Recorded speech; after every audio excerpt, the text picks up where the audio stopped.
링컨 대통령은 정치력이나 리더십에 있어서 아주 훌륭한 그 리더로 지금도 존경받고 있지요. 뿐만 아니라 유머 감각도 굉장히 좋으신 분이었다고 알려져 있어요. 하루는 대통령이 백악관에서 자기 구두를 닦고 있었답니다. 그러니까 마침 초대받고 백악관으로 들어서던 그의 친구가 아니 미국 대통령이 자기 구두를 닦고 있단 말인가? 이렇게 말했다는 거예요. 그러자 링컨 대통령이 친구보다 깜짝 놀라는 표정으로 아니 그럼 미국 대통령은 허구한 날 남의 구두만 닦으란 말인가? 이렇게 말했답니다. 또 이런 일화도 있어요. 링컨 대통령은 키도 크고 피짝 말라가지고 얼굴이 험상궂게 생겼잖아요. 광대뼈도 막 이렇게 돌출돼 있고요. 그래서 한 소녀가 수염을 좀 기르시면 혹시 좀 부드러워질지 모르겠습니다. 이런 제안을 받고 수염을 덥수룩하게 길렀잖아요. 어느 날 링컨이 국회에서 연설을 하는데요. 야당 의원이 벌떡 일어나가지고 손가락질하면서 코를 퍽퍽 지르는 겁니다. 당신은 두 얼굴을 가진 위선자입니다. 이렇게 말했어요. 그러자 링컨이 껄껄 웃으면서 이 사람을 쳐다보며 이렇게 말했어요. 좋은 지적이십니다. 내가 그런데 두 얼굴을 가졌다면 이렇게 중요한 자리에 하필이면 오늘 이렇게 못생긴 얼굴을 가지고 나왔겠습니까? 이렇게 말했답니다. 다 깔깔 웃었고요. 평화롭게 회의가 잘 끝났다고 하죠. 여러분 혹시 오늘 교회 오시면서 어떤 얼굴로 오셨습니까? 주일 오는 예배용 얼굴로 혹시 오셨나요? 혹시 우리의 겉과 속이 다르진 않습니까? 오늘 예수님께서 한 바리새인의 식사 자리에 초대되셨습니다. 늘상 있었던 일이어서 이제는 별로 새로울 것 없지만 오늘도 뭔가 불길한 징조가 보입니다. 벌써 좋지 않은 기분이 들어요. 본문에는 점심 잡수시기를 청하셨다 이렇게 되어 있습니다. 아마도 이 바리새인은 내가 지금 유대 민중들로부터 큰 인기를 한 몸에 받고 계시는 이 예수님, 당시로서는 굉장히 유명한 스타잖아요. 이 유명인을 자기 집에 초대해가지고 내가 이렇게 유명한 사람이랑 친한 사람이야 라고 하는 것을 아마 과시하고 싶었을 겁니다. 제발 오늘은 아무 일 없이 식사가 잘 지나갔으면 좋겠다 하는 생각이 들지만 그 아무 일이 또다시 벌어졌습니다. 아마도 예수님이 일부러 그러신 것처럼 오늘은 아주 그냥 작심하고 그렇게 말씀하신 것 같은데요. 식사 전에 손을 씻지 않고 식사에 임하셨다는 겁니다. 오늘 같으면 좀 참고 손도 좀 씻으시고 분위기도 맞춰주셨으면 좋았으련만 절대 그렇지 않으셨어요. 당시의 식사 시간에 식사 전에 손을 씻는 행위는 이 유대인들에게 하나의 관습이고 정결 예식 같은 것이었습니다. 물론 이것이 율법에서 규정하고 있는 것은 아니었지만 마치 율법처럼 특히 이 바리새인들은 종교 지도자들은 이것을 하나님의 법처럼 지키고 있었습니다. 그러니까 이것을 지키고 있던 이 바리새인들은 영락, 이 우월감을 가지고 있었다는 거죠. 그래서 오늘 예수님의 행동을 보면서 아주 깜짝 놀라고 있습니다. 예수님의 행동이 얼마나 파격적인지 오늘 본문에는 이상히 여겼다 그랬어요. 여러분 이 말은요. 예수님께서 죽은 사람을 살리시거나 병든 사람을 고쳐주시거나 앉은 병이를 일으켜 주셨을 때에 당시 군중들이 가졌던 심리입니다. 예수님께서 이 정말 기적을 행하셨을 때 깜짝 놀랐을 때 이상히 여겼다 이런 단어를 쓰는데 오늘 그것처럼 바리새인이 깜짝 놀랐다는 겁니다. 아니 세상에 밥을 먹기 전에 손을 씻지 않다니 라고 예수님에 대해서 이상한 마음을 품고 있었는데요. 예수님이 그냥 참으시면 좋았으련만 이렇게 말씀하셨습니다. 여러분 39절 같이 읽어보겠습니다. 같이요. 시작. 주께서 이르시되 너희 바리새인은 지금 잔과 대접의 겉은 깨끗하나 너희 속에는 탐욕과 악독이 가득하도다. 아멘. 여러분 이런 것을 두고 돌직구라고 합니까? 빙빙 둘러대지 않고 그냥 한 방 제대로 먹이셨습니다. 너희들이 겉과 속이 다르다. 겉은 번지르르 깨끗한 것 같지만 속은 다 썩어 문드러졌다. 이런 말씀을 하신 거예요. 더 나아가서 화 있을진저 너희 바리새인들이여 라면서 3번씩이나 구체적으로 이들의 죄악을 거론하셨습니다. 이 망할 놈의 자식들아 한 것이죠, 여러분. 진짜 오늘은 작심하셨습니다. 기분 좋은 식사 자리에 초대를 받고 아직 식사를 시작하기도 전인데 벌써 엉망이 됐습니다. 이런 분위기 가지고 밥이 목구멍에 넘어가겠습니까? 예수님의 제자들의 표정이 어땠을까요? 이 집주인 바리새인과 그의 가족들과 함께 식사 자리에 초대되었던 많은 손님들의 표정이 여러분 어땠겠어요? 그런데 갑자기 그 자리에 함께 있었던 율법 교사가 분을 참지 못하고 한마디 더 거들었습니다. 45절이에요. 같이 읽어보겠습니다. 시작. 한 율법 교사가 예수께 대답하여 이르되 선생님 이렇게 말씀하시니 우리까지 모욕하심이니이다. 아멘. 무슨 말입니까? 그거 듣자 하니 뭐 이런 뜻이겠죠. 말씀이 지나치십니다. 뭐 이런 말입니다. 기분이 아주 나쁘다는 겁니다. 그러자 예수님께서 이번에는 율법 교사들을 향해서 그동안 쌓아놓으셨던 꾹꾹 눌러놓으셨던 감정을 폭발시키셨어요.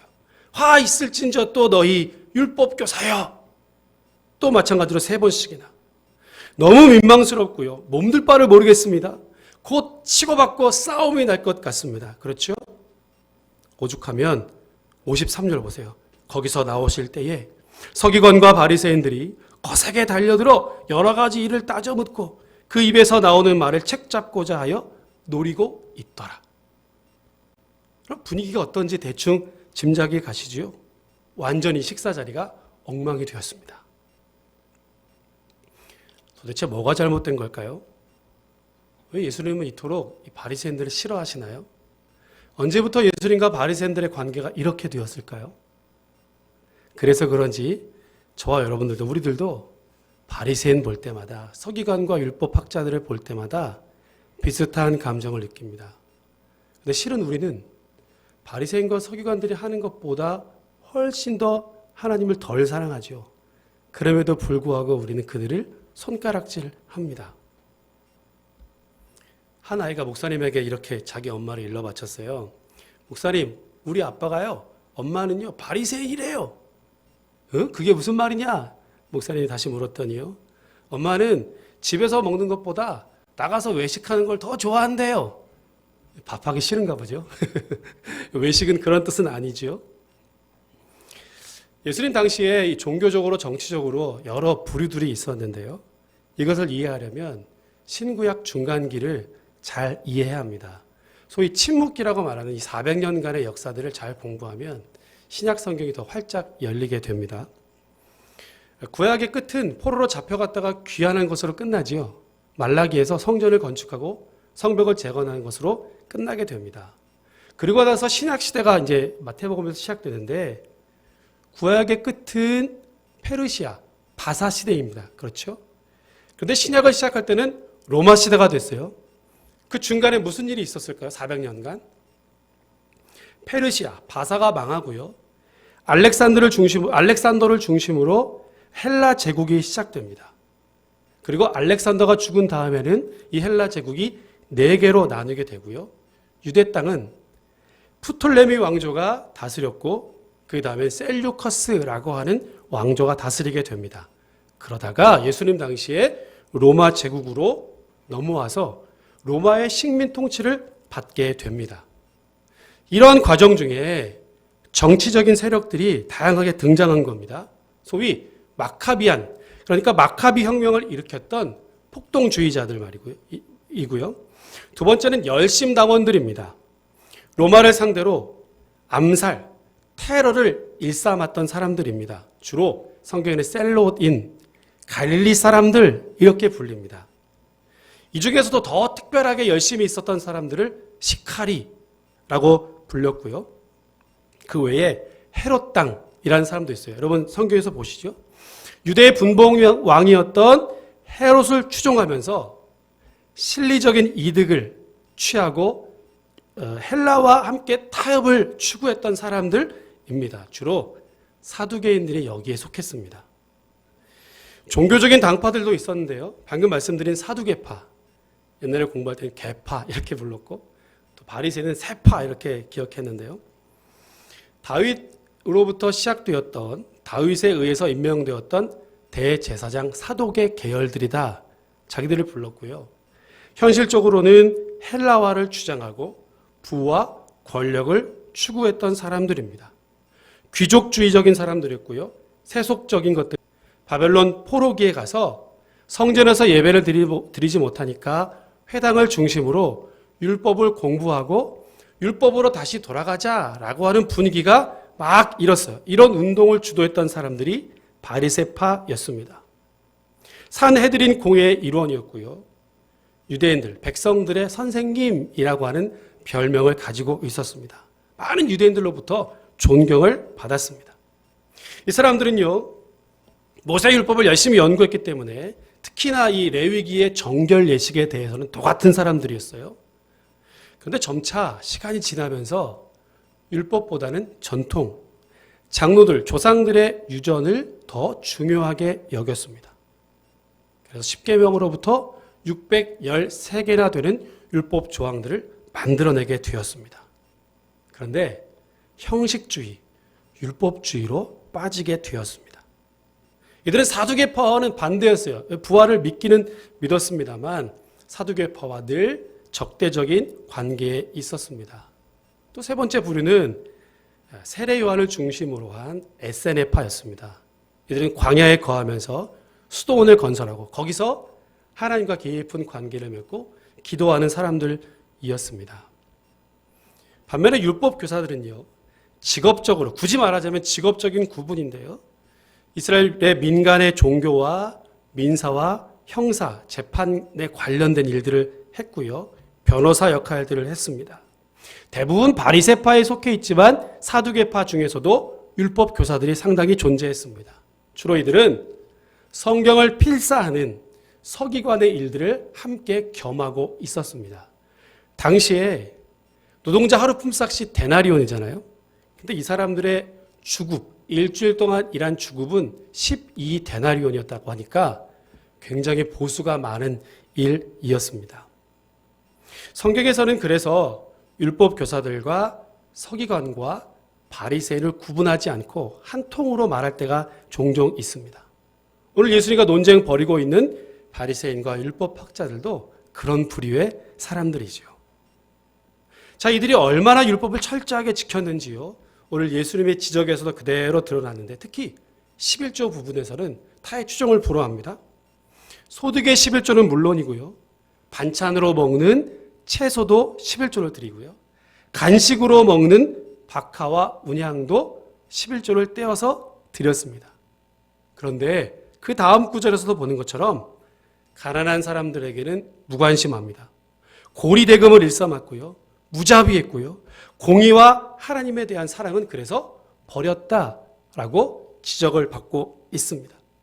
높은 자리에 올라가는 거 좋아하고요, 대접받고요, 문안받는 것을 누구보다 즐겼습니다. 율법학자들도 마찬가지예요. 그들의 주된 일은 율법을 연구하고 가르치는 일입니다. 엄격하게 율법을 가르쳤기 때문에 더 열심히 이것을 노력하고 연구했습니다만 정작 자기들은 지키지는 않습니다. 가르치는 데만, 그저 가르치는 데만 몰두하고 자기들은 정작 지키지 않았다라는 겁니다.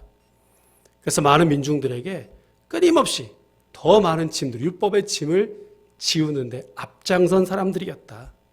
그래서 이 지식의 열쇠는 독점하고 있지만 자기도 못 들어가고 다른 사람들도 못 들어가게 하고 있다. 52절에서 그런 비판을 받았습니다. 바리새인들은 평토장한 무덤처럼 겉은 번지르르하지만 형식주의에 빠져 있었고요, 무언가 열심히 율법을 행하고 지키는 것으로 구원받을 수 있다고 믿었고요, 반면에 율법 교사들은 가르치기만 했던 사람들이었습니다. 여러분, 예수님의 분노가 조금 이해가 되십니까? 왜 이렇게 호되게 그들을 몰아붙이셨는지 조금 이해가 되지 않습니까? 욕먹어도 싸지요? 최근에 제목이 너무 재밌어가지고 얼렁 사서 읽은 책이 하나 있는데요, 당신의 열심이 위험한 이유. 재밌죠? 근데 섬뜩합니다. 당신의 열심이 위험한 이유. 이 책의 부제는 현대의 바리새인 신앙에 대한 경고 이렇게 되어 있습니다. 그래서 혹시 이거 내 얘기 아닌가 싶어가지고 얼렁 사서 읽었더니 역시나 제 이야기였습니다. 이 책의 원래 제목이 액시덴탈 페리시스, 우연한 바리새인입니다. 우발적으로 우연하게 바리새인이 되었다라는 거죠. 그러니까 작정하고 바리새인이 된 것이 아니라 어쩌다 보니까 하나님을 향해서 열심히 헌신하고 봉사하고 누구보다 열정적인 태도를 가지고 주님을 섬겼는데 어쩌다 보니까 바리새인이 되었다. 현대 그리스도인들이 이런 사람들이 많이 있다라고 하는 것을 지적하는 내용이었습니다. 이 책의 서문에 이렇게 써 있어요.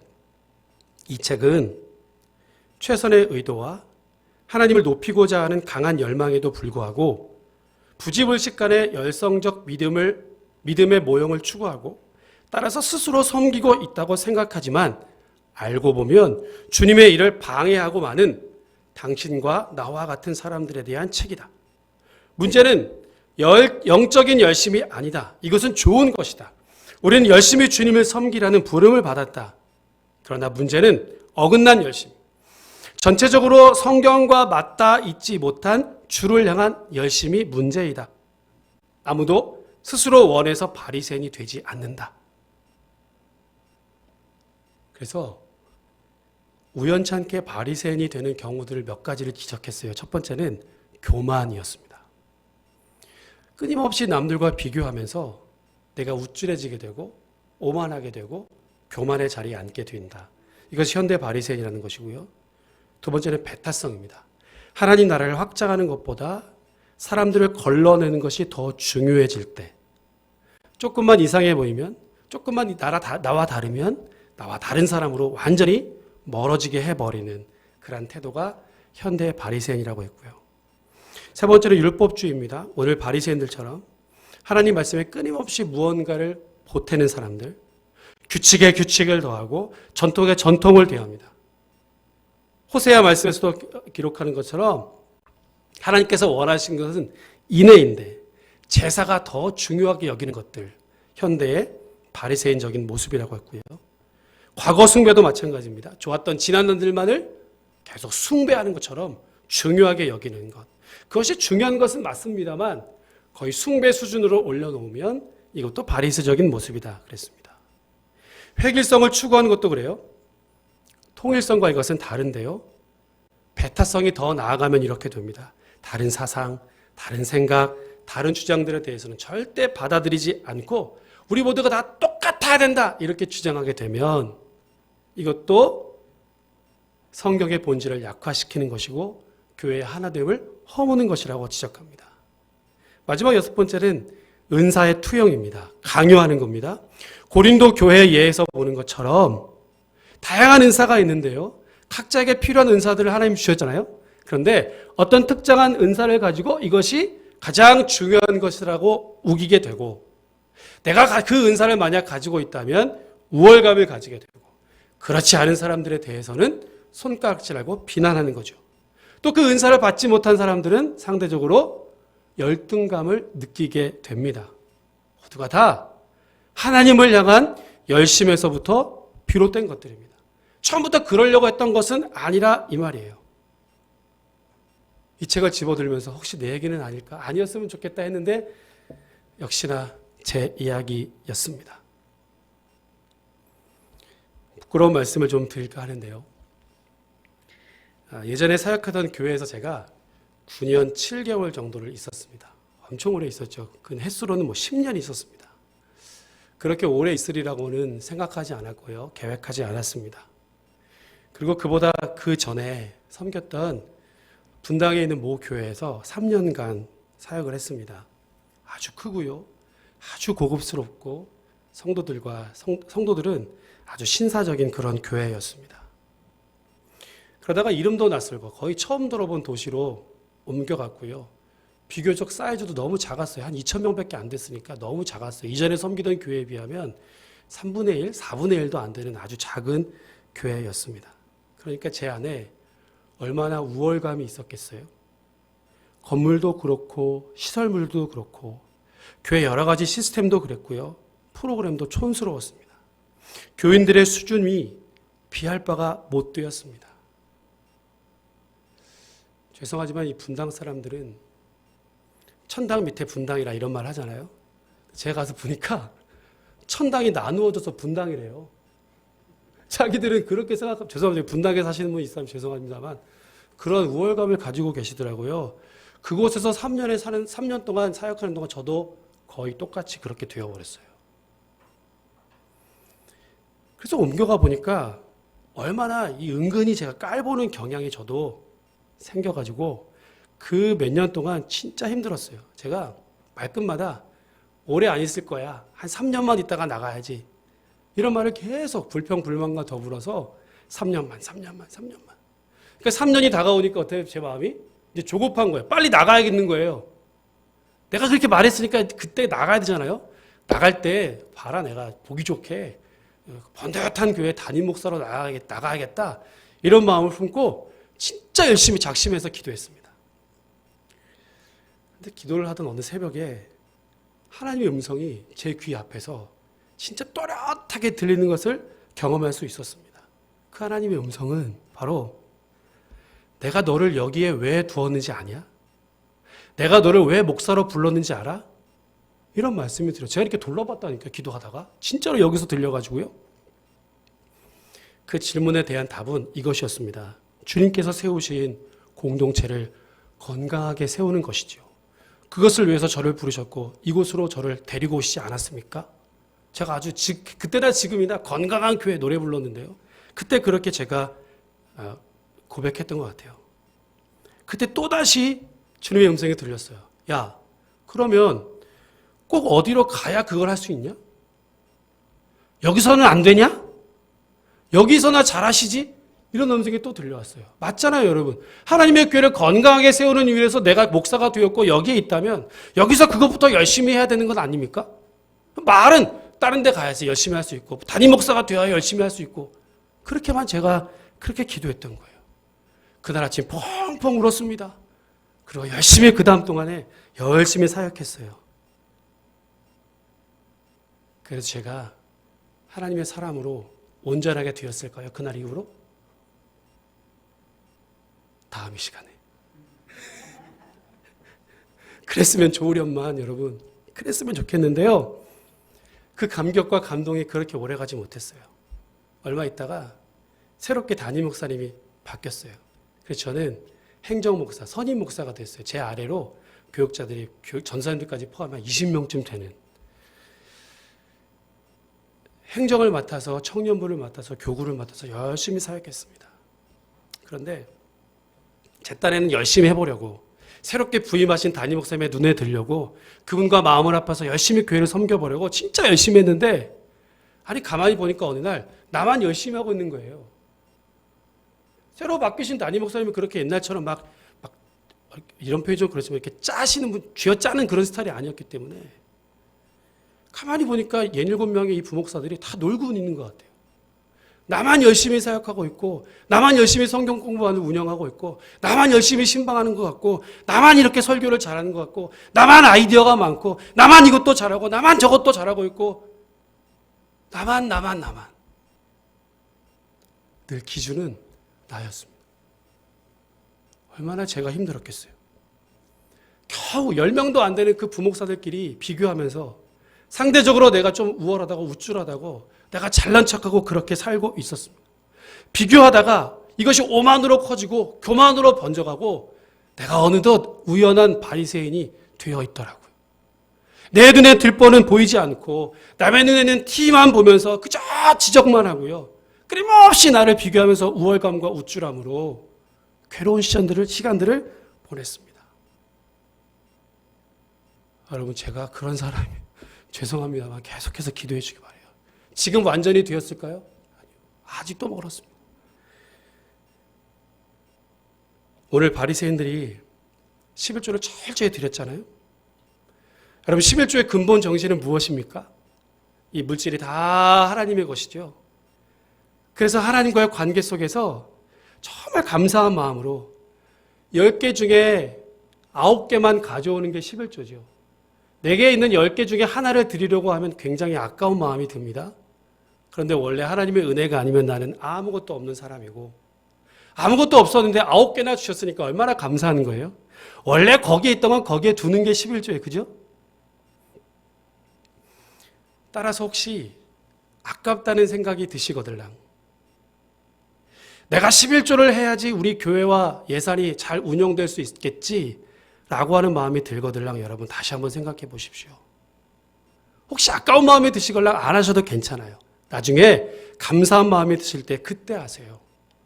여러분 그거 없어도 충분히 우리 교회는 운영될 수 있습니다. 하나님 그것 때문에 좌우지되는 분이 결코 아니세요. 죄송합니다 여러분. 혹시요 나는 이렇게 11조를 철저히 드리는데 왜 저 사람은 11조 안 하고 있지? 이런 마음이 드시거들랑 다시 한번 점검해 보십시오. 나는 나고 그 사람은 그 사람이고요. 나는 그저 하나님 앞에서 감사한 마음이 들어서 헌금하면 그뿐입니다. 그죠? 혹시 그렇지 못한 분들이 보이시거들랑 하나님 강한 믿음 11조 드릴 수 있는 믿음 주세요. 이렇게 기도해 주시면 더 좋지 않겠습니까? 오늘 비가 오는 중에도 이렇게 많이 나와서 예배 드리고 계시는지 너무너무 감사해요. 주일 예배 나와서 예배 드리는 것도 그래요. 누가 왔나 보자. 누구 또 안 나왔나? 그 양반 오늘도 안 나왔구만. 여러분 이렇게 말할 것이 아니라 그분 오늘 또 왜 못 나오셨을까? 무슨 일 있는 거 아니야? 혹시 아파서 못 나온 것은 아닐까? 여러분 그렇게 해주면 더 좋지 않겠어요? 혹시 그래서 기도도 해주시고 전화도 해주시고 신방도 해주시면 더 좋을 것 같습니다. 예배에 나오는 것, 기도에 나오는 것 자체가 목적인 분들도 계세요. 그날 어떤 말씀을 들었는지, 내가 새벽에 와서 무슨 기도를 드렸는지 상관하지 않고 그저 출석한 것만 가지고 도장 찍어가는 것만으로 우월감을 갖는 분들이 상당히 많이 있습니다. 만약 40일 동안 금식기도 했다면 40일 동안 사순절에 출석을 다 하고 이 도장을 다 받았다면 혹시 그런 마음이 드시는 분들이 여럿 계십니다. 약간의 우월감이 있어가지고 혹시 빠진 사람들 향해서 손가락질하는 경우들을 많이 보았습니다. 다 바리새인적인 모습이고요. 우연한 바리새인이 아니고 무엇이겠습니까? 봉사도 그렇고요. 섬김도 그렇습니다. 나는 이렇게 열심히 하는데 왜 저 사람은 안 나올까? 나는 이렇게 꾸준히 일을 도맡아서 하는데 왜 그 사람은 안 나올까? 할 것이 아니라 나는 그냥 하나님 앞에서 그렇게 하면 돼요.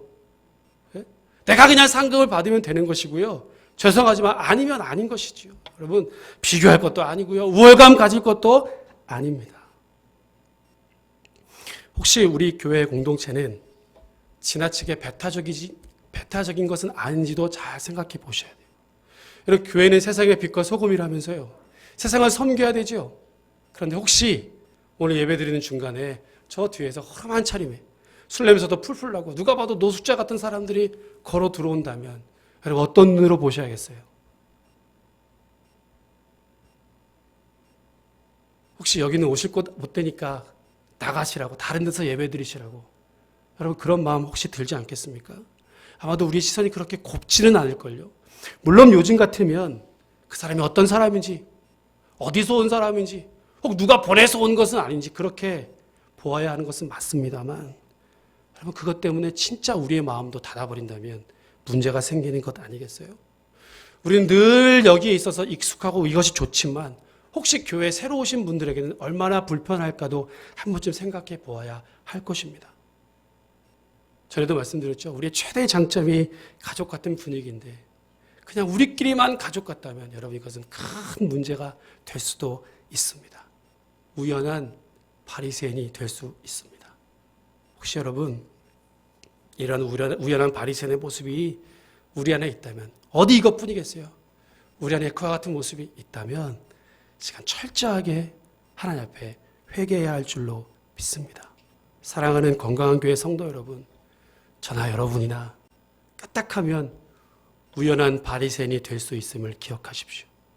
혹 손줄로 생각할 때 넘어질까 조심하라고 말씀하신 이 하나님의 말씀을 여러분 기억하십시오. 너무 바리새인 향해서 손가락질하지 마십시오. 나는 그것도 지키지 못하면서 너무 그렇게 하지 마시라 이 말씀이에요. 오늘 그래서 이 예수님의 말씀은 오늘 특별히 저에게 우연한 바리새인으로 전락한 오늘 저에게 그리고 우리 모두에게 주시는 예수님의 준엄한 경고입니다. 화 있을진저 너희 바리새인이여 너희가 박하와 운향과 모든 채소의 11조는 들이되 공의와 하나님께 대한 사랑은 버리는도다. 그러나 이것도 행하고 저것도 버리지 말아야 할 것이니라. 화 있을진저 또 너희 율법 교사여 지기 어려운 짐을 사람에게 지우고 너희는 한 손가락도 이 짐에 대지 않는도다. 여러분 늘 깨어 있으시기를 바랍니다. 이 화가 우리에게 미칠까 심히 두렵습니다. 기도하겠습니다. 하나님, 나는 늘 하나님 앞에 올바로 서 있다. 나는 하나님 앞에 의롭다라고 스스로 여겼던 이 바리새인적인 모습을 오늘 말씀을 통하여 깨닫게 하시니 참으로 감사합니다.